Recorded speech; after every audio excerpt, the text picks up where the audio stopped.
Welcome back to Retro Rewired. My name is JJ. In the Hunt is the name of the game, and we are at Trader 3, and we're going to head up to the second floor to look at some retro goodness as we're greeted by this fancy little carpet. Let's just go ahead and make our way up these stairs, which are a bit tight, but who cares because it's all about the games, and we're going to start with the display case, and I guess we'll do it here with the Super Famicom games. A lot of interesting titles here, like this Kiki Kai Kai with Becky, I believe. And that's coming in at 49,800 yen. And honestly, a lot of the stuff that you see on the display case, of course, is going to command a premium because a lot of this stuff is, just not as widely available. And then we have Mr. Nuts here, and it's not widely available, but I'm not sure if the demand is there, but it's still definitely awesome to see. And then we have Gunlord here. Now the Gunlord X variation is on the Nintendo Switch, and I highly recommend that game because it's freaking awesome. And it takes inspiration from the Turricane games. And then we have Ryzeon, and I believe this also is from the same team as Gunlord, and it also had a limited release on the Switch. And then we have Glaylancer, which is also on the Switch, as well as Vampire Killer. Now this one is coming in at 79,800 yen, and freaking Mega Drive, Sega Genesis. Wow, it's just definitely awesome to see these games, especially because of their covers. They're just so unique. More so than a lot of the Nintendo stuff. Like we have this Rockman Mega World for 36,300 yen. Gauntlet, which that's actually a pretty cool game. And then Pulseman. Haven't actually played Pulseman, but it definitely seems like it would be something up my alley. Rystar, the Shooting Star, that's an awesome game.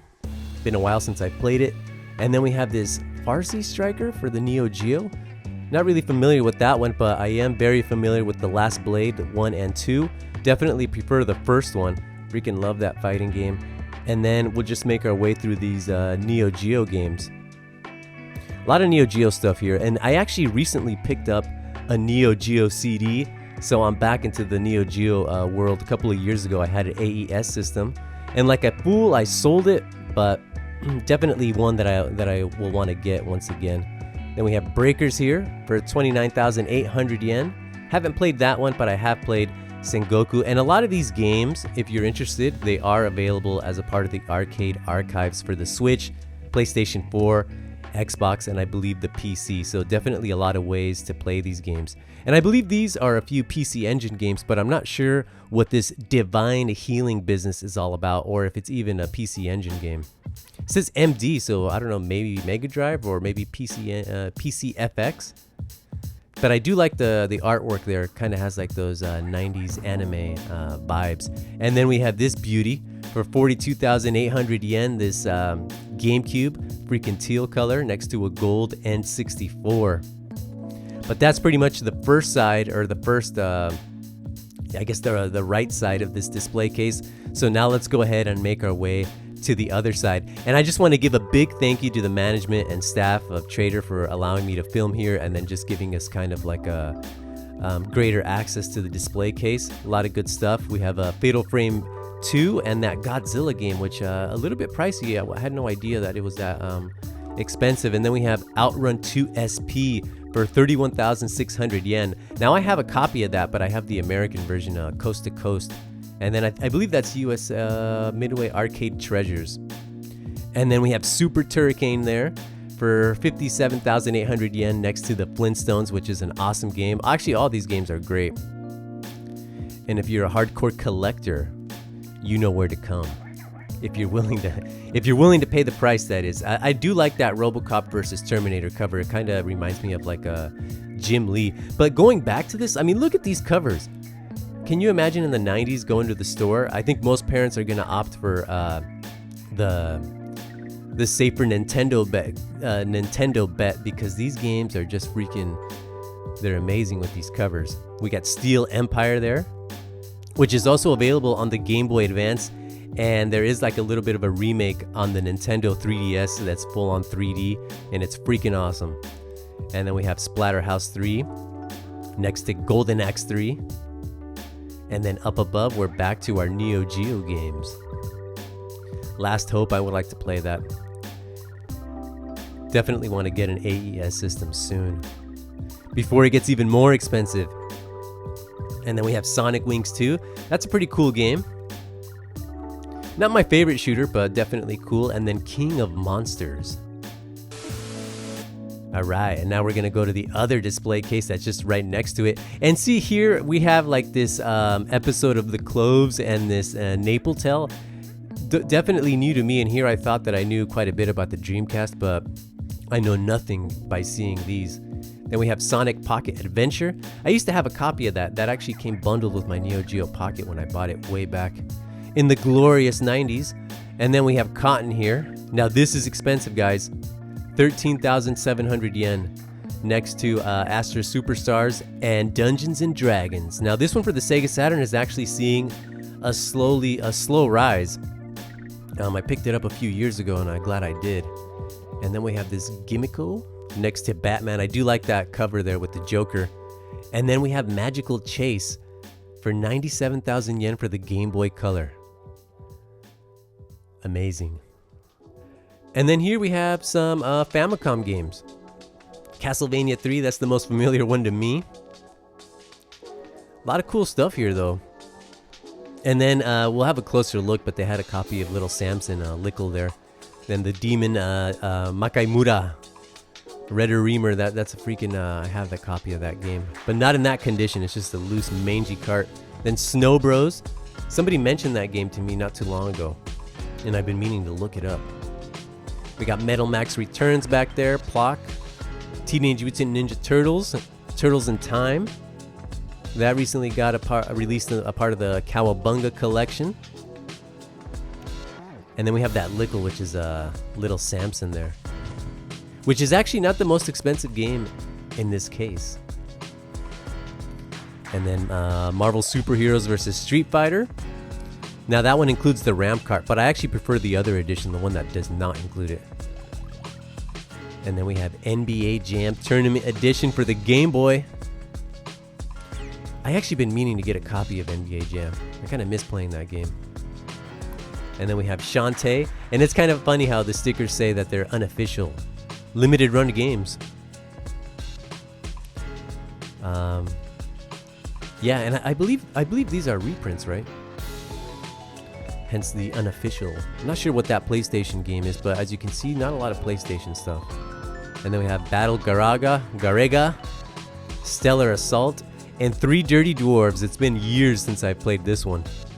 And I actually do like the Japanese Saturn cover there. Pretty neat. And we got some PC Engine and PC FX games.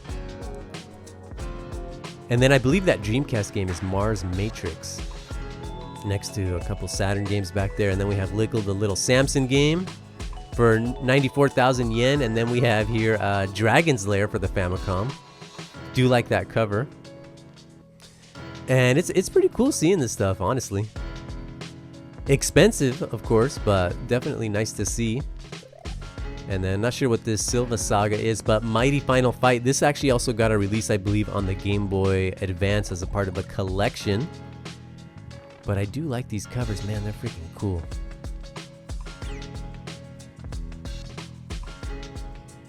And here we're just kind of going back to what we already saw. So we'll just go ahead and keep it moving up above. We have Battletoads there. Ninja Gaiden for 22,300 yen. And then we have Bubble Ghost. I believe somebody mentioned this one too in the comments, and that's one that I want to look up. But Elevator Action EX, I had no idea that got a Game Boy Color release. And then Zool, my goodness, I used to have this for the Super Nintendo years ago, and I do like that cover. I kind of like the minimalistic design. I believe it also got a sequel, but I don't think that one made it out to Japan or the US. And then here we have another display case. Now look at this. 11,800 yen. That's like 82 bucks in today's currency exchange rate. Next to the expansion kit of F-Zero X. But that little display for the PS1, that's actually not too bad of a deal. And we got the old Wonder Swans. I've been wanting to get one of these because of actually just one game really, Makaimura. And then of course Game Boy Advance, Metroid Fusion, Castlevania Harmony of Dissonance, and Circle of the Moon. I used to have all these. And like a fool, I sold them. I think I traded up most of my Game Boy Advance games for a PlayStation Vita. Don't really regret it because the Vita is a freaking awesome system. And then Gunstar Heroes here. This is the sequel. I actually found this loose cart in the junk bins for 200 yen. That's like $1.50. And then we have the Game Boy Micro. I've been wanting one of these. I used to see those at Walmart super cheap. And then we have these little bits, which for the Mega Drive and the Neo Geo, kind of give you like RGB and through an 8-pin, I believe. And then we have Kiki Kai Kai for the Game Boy Advance, next to Gradius Generation. A lot of cool stuff here. And then we have Alpha 3. I wonder how that is for the Game Boy Advance. Alpha 2 was awesome on the Super Famicom, Super Nintendo. Not really familiar with these Pocket Monster games, Bubble Bubble, and what's that, Breath of Fire back there. This is not a bad price for this Wonder Swan color. Ichiman, which today, what's that like?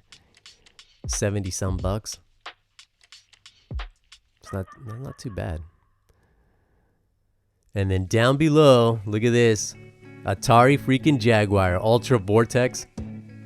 Or Vortec, looks like that's a K there. Next to Kasumi Ninja. Now, I'm not too sure about these fighting games.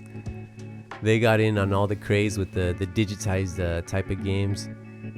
I do like that cover though, the Kasumi Ninja. Kind of neat. And then Defender 2000. Yeah, I'm not really familiar with the Jaguar, and in all honesty, it's not a system that I would really want to get into collecting. But I would like to play it just to see. Occasionally at the Portland Retro Game Show, they do have a few that are up on display.